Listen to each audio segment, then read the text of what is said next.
আজকে যে বিষয়টা নিয়ে আলোচনা করবো সেটা খুবই ট্রিভিয়াল একটা ব্যাপার, কিন্তু জানা দরকার সকলের। সেটা হচ্ছে একটা সমকোণী ত্রিভুজ।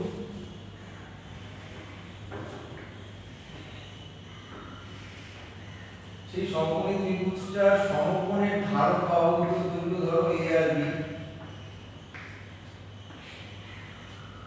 এবং ধরো এটার নাম এবিসি। এই সমকোণী ত্রিভুজটার পরিব্যাসার্ধ মানে যাকে বলে সার্কামরেডিয়াস, সেটা ধরো বড় হাতের আর, এবং অন্তঃব্যাসার্ধ যেটাকে বলে ইনরেডিয়াস, সেটা ধরো ছোট হাতের আর। এই A B R bigger smaller এদের মধ্যে সম্পর্ক, এটা খুবই জরুরি একটা ব্যাপার, অথচ আমাদের অনেকেরই জানা নেই। তো সেটা আমরা জানার চেষ্টা করব। ধরো এই সমকোণী ত্রিভুজের অতিভুজের দৈর্ঘ্য স্মল সি। তো এটা সকলেই জানো তোমরা যে a square plus b square equal to c square হবে। পিথাগোরাসের উপপাদ্য থেকে আমরা বলতে পারি। এইবার অন্তঃব্যাসার্ধ মানে কি? এই ত্রিভুজটার ভেতরে একটা বৃত্ত আছে যে কিনা তিনটে বাহুকে ছুঁয়ে থাকে, তার ব্যাসার্ধ হচ্ছে ছোট হাতের আর। আর পরিব্যাসার্ধ কি? এই এসি কে ব্যাস করে যদি বৃত্ত আঁকো সমকোণী ত্রিভুজে, সেটা হবে একটা বৃত্ত। সেই বৃত্তটার ব্যাসার্ধ হচ্ছে বড় হাতের, ঠিক আছে? এটা আমরা সকলেই জানি যে যে কোনো সমকোণী ত্রিভুজের অতিভুজ হচ্ছে গিয়ে ওই সমকোণী ত্রিভুজের যে পরিবৃত্তটা তার একটা ব্যাস।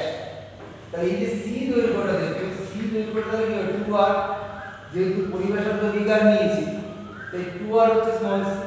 তাহলে এখান থেকে আমি পেয়ে যাচ্ছি r হচ্ছে কি তোমার c/2।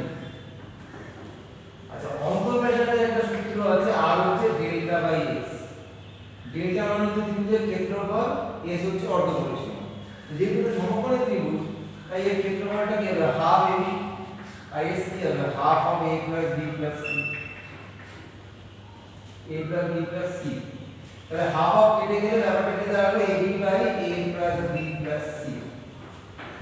আমি যদি এটাকে ওপর নিচে a plus b minus c দিয়ে গুণ করি তাহলে কি হবে? ab into a plus b minus c, তলায় হবে কি a plus b plus c into a plus b minus c। এবার কি দাঁড়ালো উপরে? ab a plus b minus c, খেয়াল করো a plus b plus c a plus b minus c, তাহলে কি হবে? a প্লাস b এর whole square minus c square, ab হলো। এবার এই পাশে চলে যাবে জায়গায় r ইকুয়ালস টু উপরে হচ্ছে কি তোমার ab into a plus b minus c, তলায় গেলে করলে কি হবে? a square plus b square plus 2ab minus c square. এবার দেখো আমি জানতাম a square plus b square সমান c স্কয়ার, তাহলে আমি এখানে বসিয়ে দেব ab into a plus b minus c।